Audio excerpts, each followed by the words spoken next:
ठीक है, प्रभु आशीष दे। ये शुक्रवार को मैं बता रहा था कि यीशु मसीह जब वापस लौट के आएंगे इस धरती पर तो उसका परिणाम क्या होगा। हालेलुया। बढ़िया से बताया था क्या करेगा। पहले तो परमेश्वर की महिमा प्रकट हुई और मरे हुए क्या हो जाएंगे, जी उठेंगे, और जीवित जो हम बचे हुए हैं वो सब क्या हो जाएंगे, हम लोग क्या हो जाएंगे, बदल जाएंगे और प्रभु से हवा में मिलेंगे और उसके साथ सर्वदा हम रहेंगे और सबको प्रतिफल मिलेगा। और इजराइल की क्या है, पुण्य स्थापना हो जाएगी और राष्ट्रों का प्रभु यीशु मसीह न्याय करेगा और पृथ्वी पर शांति आ जाएगी। इसलिए हमें क्या करना है, तैयार रहना है। हालेलुया। क्या है यहाँ पर देखो, परमेश्वर की महिमा प्रकट होगी। जब यीशु मसीह आएंगे तो पूरी दुनिया उसकी महिमा को देखेगी। यहोवा का तेज प्रकट होगा और सब प्राणी उसको एक संग देखेंगे। हालेलुया। जो आज लोग यीशु मसीह को नहीं मानते, परमेश्वर को नहीं मानते, मजाक उड़ाते हैं, वो भी क्या है, यीशु मसीह को देखेंगे और यहाँ पर क्या है, रोएंगे। जिन्होंने इनकार किया, जिन्होंने पश्चाताप नहीं किया, वो क्या है, रोएंगे। जिन्होंने पश्चाताप किया उनको क्या मिलेगी, अनंत जीवन मिलेगा। हालेलुया। उसके बाद क्या था कि मसीह में मरे हुए जो लोग हैं वो जी उठेंगे। यहाँ पर जितने यीशु मसीह में जिनका बपतिस्मा हो गया और प्रभु के साथ कंटिन्यू जीवन जिया था, वो मर के प्रभु के पास जाएंगे अनंत जीवन के लिए और वहां पर हमेशा प्रभु के साथ रहेंगे, है ना। कब्र जितना ये सब खुल जाएगी और सब लोग क्या है, प्रभु की महिमा को देखेंगे। हालेलुया। आगे बताया था जीवित जो हम विश्वासी हैं, अगर मरेंगे नहीं तो हम क्या हो जाएंगे, बदल जाएंगे और पूरे दुनिया में करोड़ों लोग क्या है, एक ही दिन में गायब हो जाएंगे। और फिर संसार के लोग बोलेंगे देखो इनको एलियन उठा के ले गए, एलियन उठा के ले गए। एलियन नहीं, यीशु मसीह उठा के ले गए। हालेलुया। और देखो जो बीमार है सब क्या है, वहाँ पे क्या है, बीमार नहीं होगा, निराश नहीं होगा, है ना। हॉस्पिटल में भर्ती होता है, हम लोग नहीं होंगे, है ना। तो यहाँ पर क्या रहेंगे, सब क्या होंगे, भले चंगे होंगे, बुढ़ापा नहीं होगा वहाँ पर, है ना। स्वर्गीय महिमा देह मिलेगी, एकदम अच्छा, है ना, सुंदर। ठीक है। अब सुनो आगे क्या होता कि विश्वासी प्रभु से मिलेंगे बादलों पर। हालेलुया। जिसने प्रेम किया यीशु मसीह से वो प्रभु के साथ क्या करेंगे, और जिन्होंने क्या है अलगाव, क्या है मतलब अलग जीवन जिया प्रभु के लिए, उनके लिए और क्या है यहाँ पर आशीष के कारण बन जाएंगे। दुख आंसू सब क्या हो जाएंगे, यहाँ पर खत्म हो जाएंगे, है ना। तो जो संगति में रहता है उन्हीं के साथ ये सब होगा जब यीशु मसीह बादलों पर आएंगे। ठीक है। अब सुनो, विश्वासियों को क्या मिलेगा, प्रतिफल मिलेगा। यहाँ पर यीशु मसीह विश्वासियों को क्या देंगे, प्रतिफल। बहुत सारे प्रतिफल है, उसमें से बहुत सारे मुकुट है, बहुत सारे और भी अलग अलग है ना। बाइबल में लिखा है मेरे लिए धर्म का मुकुट रखा हुआ है, धर्म का मुकुट है, महिमा का मुकुट है, बहुत सारे मुकुट है। ठीक है। यीशु के पास इतना मुकुट है, प्रकाशित वाक्य में लिखा है कि कोई गिन नहीं सकता, है ना। तो इतना है। और वो किनको मिलेगा, जो प्रभु की सेवा करते हैं, और चाहे वो पास्टर हो चाहे विश्वासी हो। कितने लोग पैसे से क्या है प्रभु की सेवा कर रहे हैं, कितने मुंह से लोगों को वचन सुनाते हैं, कितने लोग दूसरे के लिए क्या कर रहे हैं, प्रार्थना कर रहे हैं। कोई दुख में है, प्रॉब्लम में है तो उनकी सहायता भी करते हैं। ऐसे लोगों के यहाँ पर क्या मिलेगा, क्या मिलेगा यहाँ पर, मुकुट, जो क्या है धर्म का मुकुट है। मुकुट ये मत समझना ये 1-2 रुपए के मुकुट है। असली मुकुट क्या होता है, ये अधिकार को है। ये क्या है, मुकुट क्या है, पहले के राजा लोग क्या करते थे, मुकुट पहनते थे। आज भी क्या है, संसार में प्रधानमंत्री है, मुकुट को क्या बना दिया गया है, सिंहासन। जो सिंहासन पर प्रधानमंत्री का क्या सिंहासन अलग होता है, तो एक अधिकार को दर्शाता है। ये अधिकार वहां पर मिलेगी। ठीक है। और परमेश्वर क्या करेगा, सेवा को जो आप करते हो, चाहे किसी चीज से भी, चाहे शरीर से, चाहे कलीसिया बढ़ाने में, चाहे कलीसिया को उन्नति के लिए आप काम कर रहे हैं, चाहे वो पैसे से, धन से, प्रार्थना से, उन सबको परमेश्वर कभी भूलेगा नहीं। और आपकी जो आंसू है, जो गरीबी है, जो बीमारियां है, उनको भी परमेश्वर ध्यान में रखता है कि आप कैसे गरीबी में प्रभु की सेवा किया था,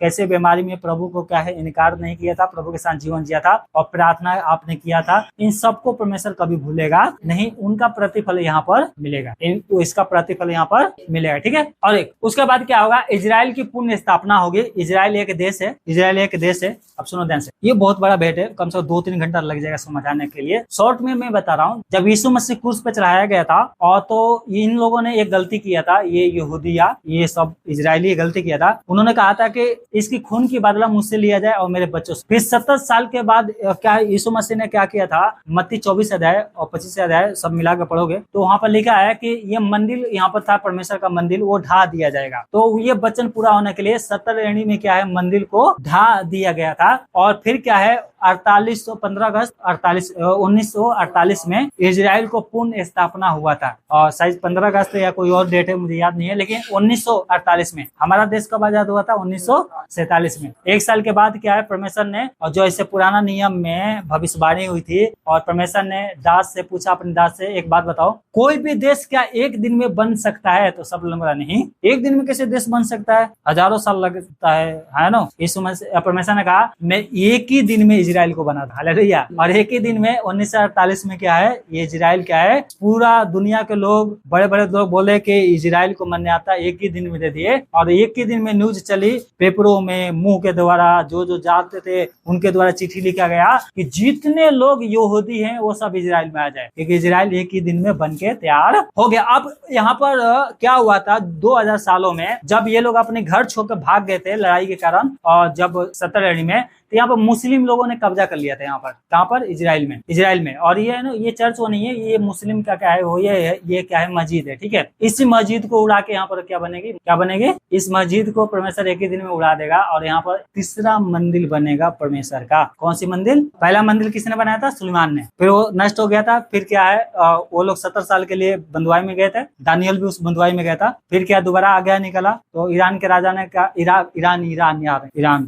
के राजा ने कहा, बंधुआई कौन बना कर ले गया था?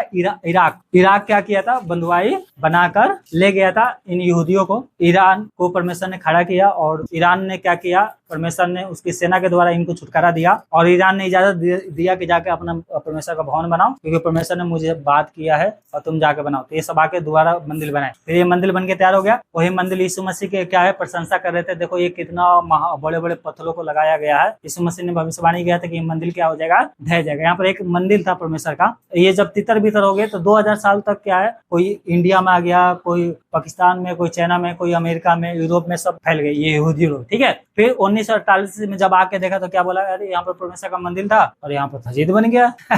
तो ये कोई मतलब जबरदस्ती नहीं है। प्रकाशित वाक्य में लिखा है कि जब तक अन्य जातियों का समय पूरा नहीं हो जाएगा, जब तक परमेश्वर का आगमन क्या होगा, अन्य जातियों से रौंदा जाएगा। कहाँ पर लिखा है? प्रकाशित वाक्य में। ठीक है, कभी समय होगा तो पढ़ना है, या तो पढ़े भी होगा आप। ठीक है, अब अन्य जातियों का समय पूरा हो गया है, और ये जो मंदिर बनाए परमेश्वर के जगह जो है ना, मंदिर जो था वहां पर नहीं बना है। एक नाप हुआ था, अभी सर्वे हुआ, तो उसमें पता चला कि ये जो मस्जिद है अल-अक्सा मस्जिद है, ये भी एक मस्जिद है। इसी के बगल में यही कहीं छोटा सा होगा, इसमें दिखाई नहीं दे रहा, एक छोटा सा मस्जिद है, उसको अल-अक्सा मस्जिद बोलते हैं। ठीक है, जब नापी हुआ तो पता चला कि ये मस्जिद बाहर है, और जो अल-अक्सा मस्जिद है जहाँ पर परमेश्वर का भवन था, वो परमेश्वर के आंगन में बना हुआ। कहाँ पर बना हुआ है? और ये भविष्यवाणी पहले हुई थी कि परमेश्वर का आंगन क्या होगा, अन्य जातीय से रौंदा जाएगा। अब वो आंगन क्या हो गया, जब समय पूरा होगा तो परमेश्वर वहां पर अपना मंदिर फिर वहां पर बनेगी, उसको बोलेंगे तीसरा मंदिर। और तीसरा मंदिर कब बनेगा? जब यीशु मसीह का कौन से आगमन होगा? कौन से आगमन होगा? यीशु मसीह कितने आगमन है पता है आपको?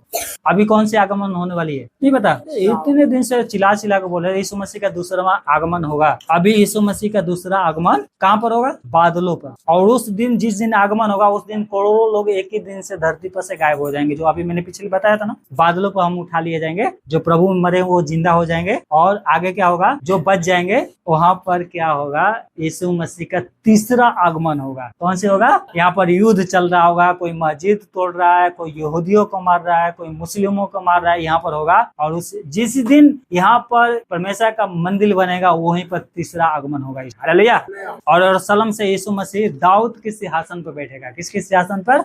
वो तीसरे आगमन में होगा। और दाऊद के सिंहासन पर बैठेगा जो इजराइल देश है, और वहां से पूरी दुनिया में यीशु मसीह क्या करेगा? शासन। कितने साल के लिए? 1000 साल। हालेलुया। उसके बाद क्या? शैतान को दोबारा खोला जाएगा, फिर सब लोगों को परीक्षा होगी, उसके बाद पूरा दुनिया ही खत्म। उसके बाद क्या? एक नया दुनिया बनेगी, और वहीं पर सब परमेश्वर भी साथ में और विश्वासी में साथ में, और ये सब टोपी लगा के हैं, यहूदी इसको बोलते, ये भी सब साथ में होंगे। हालेलुया। हालेलुया। यहूदी लोगों को परमेश्वर ने पहले चुना था। ठीक है, तो ये लोग टोपी लगा के क्या करते हैं? प्रार्थना करते, समझ गए? और मुस्लिम लोगों ने क्या कर दिया? बाइबल का 0 कॉपी कर दिया, मतलब बाइबल को कॉपी करके बना दिया। तुम करते हो, हम भी करेंगे। यीशु मसीह ने कहा जो आराधना करेगा, प्रार्थना करेगा, वो आत्मा सच्चाई से करेगा। हम कौन है? यीशु मसीह का ये यहूदी, आप ये क्या है? परमेश्वर का पहला संतान है। हम लोग कौन सी है? दूसरे संतान है, जो गोद लिए हुए हैं। कौन लिए हुए? अगर कोई गोद लेता है तो सबसे ज्यादा प्यार किससे करता? गोद लिए हुए बच्चे से। आए ना? तो हम में परमेश्वर ने क्या किया है, गोद लिया है। क्या लिया है, गोद लिया है। ठीक है, तो यहाँ पर नफरत नहीं होगा, समझ गए। ये तो बहुत बड़ी युद्ध होगा, वो तो बाद की बात है, लेकिन अभी यीशु मसीह बादलों पर आएगा सिर्फ हमारे लिए। किसके लिए? इसलिए अपने आप को क्या करना है, तैयार रखना है। ठीक है, समझ में आए? उसके बाद क्या होगा, जब तीसरा आगमन होगा यीशु मसीह का, तो मत्ती 25 अध्याय 31 से आगे पढ़ोगे ना 45 तक, तो वहां पर लिखा है कि भेड़ बकरियों को अलग अलग करेगा। वो भेड़ बकरी कौन है? दुनिया के जितने राष्ट्र है, देश है, उनको अलग अलग की जाएगी। जो धर्म के काम किए, जो यहूदियों के क्या किए, सेवा किया, जो यहूदियों के हेल्प किया, और उसमें क्रिश्चियन भी आ सकते हैं, क्रिश्चियन को जो हेल्प किया, संसारिक लोग, उनको क्या बोला गया, भेड़। तो उनको भी किया परमेश्वर स्वर्ग में लेके जाएगा। लेकिन जो कट्टर थे, जो यीशु मसीह का विरोध किया, यहूदियों का विरोध किया, क्रिश्चियनों को सताया, उनको बोला गया है बकरी। क्या बोला गया है यहाँ पर? बकरी। ठीक है, तो इनको अलग अलग की जाएगी। ठीक है, उसके सामने यीशु सामने ऐसे सिंहासन पर बैठेगा, और सारे राजा, कितने दुनिया में जितने, चाहे इंडिया को, चाहे पाकिस्तान को, चाहे अमेरिका हो, चाहे कोई भी हो, सब राजा यीशु के पास आएंगे। और ये क्या कहा जाता है, ये यीशु मसीह क्या है यहाँ पर? राजाओं का क्या है? यीशु मसीह राजाओं का राजा, और सबका राजाओं का यहाँ पर न्याय किया जाएगा। फिर छोटे मोटे जो बच जाएंगे, है ना, जिन्होंने यीशु मसीह को सताया था, मतलब उनकी यहूदियों को, क्रिश्चियनों को, उनको कहा गया बकरी। क्या कहा गया? और उनको अंधलोक में डाल दिया जाएगा, आग की झील में, जहाँ रोना और दांत। पर जिन्होंने गरीबों की सहायता की और कोई रिश्वत नहीं लिया, अभी भी समय रिश्वत से परमेश्वर नफरत करता है, और न्याय सच्चा किया, उनको परमेश्वर कहता है भेड़। क्या कहता है? भेड़। ये कहाँ लिखा है? मत्ती 25 अध्याय में, और 31 से आगे पढ़ोगे ना 45-46 तक, तो ये बढ़िया से समझाया गया है। ठीक है, ये कब की बात हो रही है? तीसरे आगमन में। अभी सुनो ध्यान से, तीसरा आगमन जल्दी हो जाएगा। जैसे ही बादल पे आएगा, सारे विश्वासी उठाए ले जाएंगे, उनको इनाम वो मिल जाएगा। उसके बाद तीसरा आगमन तुरंत क्या हो जाएगा? तुरंत हो जाएगा। वो 2000 वेट करने की जरूरत नहीं है, वो तुरंत ही होगा। तीसरा आगमन कौन सी होगा? तीसरा आगमन तुरंत हो जाएगा, है ना। और ये धरती पे 1000 साल के लिए क्या है, इतना शांति आ जाएगी कि लोग बंदूक को, है ना, उसको क्या कर देंगे, और तोड़ ताड़ के फेंक देंगे। ऐसे बाइबल में लिखा है। ठीक है, अब सुनो ध्यान से, जिन्होंने प्रभु को स्वीकार नहीं किया, उनके साथ ये घटना घटेगी। पृथ्वी के सब जितने कुल है ना, जितने जाति है, भाषा है, वो सब क्या करेंगे? छाती पीटेंगे। क्या रे, मेरे को इसने बताया था यीशु मसीह के बारे में, मैंने इसका मजाक उड़ाया था, इसको क्या किया था, उल्टा बोल दिया था। ये सब क्या करेंगे? रोएंगे, छाती पीटेंगे दुख में, और क्योंकि इनके लिए दूसरा आशा। ये कब होगा? यीशु मसीह के तीसरे आगमन में ये सब जातियों का न्याय किया जाएगा। हालेलुया। तो इसलिए क्या करना है? अपने आप को तैयार करना है। यहाँ पर मसीह विरोधी आएगा, जो शैतान का एक क्या है, बहुत बड़ा चेला है। चेला ये शायद शैतान का, ठीक है, शैतान नहीं है, इसको बोलते हैं पाप का पुत्र, इसको बोलते हैं अधर्मी। और ये शैतान के लिए राज्य तैयार किया करेगा। ये शैतान के लिए राज्य क्या करेगा? लोगों को तैयार करेगा, और यीशु मसीह से जाएगा लड़ने के लिए। और इसका ये जो आका है, इसको क्या बोलते हैं? शैतान। ये दोनों को नर्क में डाल दिया जाएगा। इसके जितने साथ दिए थे, सबको नर्क में डाल दिया जाएगा, जहाँ पर रोएंगे, दांत पीसेंगे, और वो हमेशा के लिए वहीं पर रह देंगे। उसके बाद क्या है, कोई धरती पर लड़ाई नहीं होगा, कोई क्या है बीमार नहीं होगा, कोई धरती को परमेश्वर ने ये क्या है बदल देगा। ऐसे मतलब धरती मेरे ख्याल से यही होगी, लेकिन एक ऐसा धरती होगी जो क्या है, जहाँ रोग नहीं है, स्वर्ग एकदम क्या हो जाएगा। क्या हो जाएगा? देखो, एक ये धरती है जो हम अपनी आंखों से देखते हैं, एक और दुनिया है जो सब नहीं देखते हैं। बाइबल में किसी को दिखाई दिया। किसको दिखाई दिया? वो था इस धरती पर उसको दिखाई नहीं दे रहा था। कहाँ? दूसरा राजा 5 अध्याय पढ़ोगे तो वहां पर क्या है, सेना आके परमेश्वर के दास को घेर लेती है, एलिशा को। तो एलिशा उठता है, क्या देखता है कि हमें क्या है, घेर के रखे। उससे पहले क्या, उसके चेला उठा था, एलिशा के चेला, और कहा, हे प्रभु, अब हमारा क्या होगा? ये तो हमें क्या है, मार देंगे। ये देखो, ये इतने रन तो घोड़े से हमें घेरे हुए हैं। पर एलिशा उठ के क्या देखा, उनके पीछे परमेश्वर की सेना खड़ी है, जो क्या है, अग्नि में घोड़े के साथ क्या है, रंथों पे खड़ी हुई थी। तो वो था वहीं पर, लेकिन उसके चेलों को दिखाई नहीं दे रहा था। लेकिन जब यीशु यहाँ पर क्या है, जब एलिशा ने प्रार्थना किया कि हे प्रभु, इसकी आंखें खोल दे, तो उसने क्या देखा कि पीछे के जो पहाड़ है, वहां पर परमेश्वर के क्या है, सेना खड़ी। क्या खड़ी है? पर उसको दिखाई नहीं दे रहा था। थी इसी दुनिया में ऐसी एक स्वर्ग है जो दिखाई नहीं देता, लेकिन जब यीशु मसीह आएंगे तो सब दिखाई देगा। हालेलुया। और बुराई क्या हो जाएगा, खत्म हो जाएगी। और झूठ का क्या है, जो झूठी पार्टियां है, जो आज राजनीति के लिए बहुत कुछ करती हैं, झूठ पे क्या करती है, नींव डालती है, उन सबको क्या है, परमेश्वर खत्म कर रहे हैं। जब शैतानी खत्म हो जाएगा, इसके लोग ही खत्म हो जाएंगे, तो फिर बुराई तो होगा ही नहीं। क्या नहीं होगा? बुराई नहीं होगा। समझ में आ गया? अब देखो एक और यहाँ पे क्या होगा, धोखा देने वाले और पाप का प्रभाव खत्म हो जाएगा, और संसार एक नया बन जाएगी स्वर्ग की तरह। और यहाँ पर 1000 साल के लिए शैतान को डाल दिया जाएगा, और यीशु मसीह यहाँ पर 1000 साल तक क्या करेगा, राज्य करेगा। उसके बाद क्या, शैतान थोड़े समय के लिए खोला जाएगा, और उसके बाद क्या है हमेशा के लिए नरक में डाल दिया जाएगा, और जो हमें दुनिया मिलेगी वो ये दुनिया है। Hallelujah hallelujah. क्या मिलेगी? स्वर्ग। हालेलुया। क्या मिलेगी? आनंद मिलेगी। युद्ध सब खत्म हो जाएंगे, हथियार का कोई मान्य नहीं रहेगा क्योंकि उसको जरूरत ही नहीं पड़ेगी, और खून खराब नहीं होगा, है ना। खून रुक जाता है, खराब हो जाता है, कैंसर हो जाता है, बीमारी हो जाती है, पीलिया हो जाता है ना। कहते हैं कि दूसरा खून चढ़ाना पड़ेगा, ये सब नहीं होगा। ठीक है, आंसू सब क्या हो जाएंगे? खत्म हो जाएंगे। और एक क्या है? अनंत जीवन आपको मिलेगा, नया क्या है? संसार मिलेगा जहां पर रोना नहीं होगा। हालेलुया। मसीह का राज्य आएगा और लोग मानेंगे तो ये मिलेगा, और लोग नहीं मानेंगे तो फिर ये जो पीछे बताया था ना वो ये सब होगा। हालेलुया।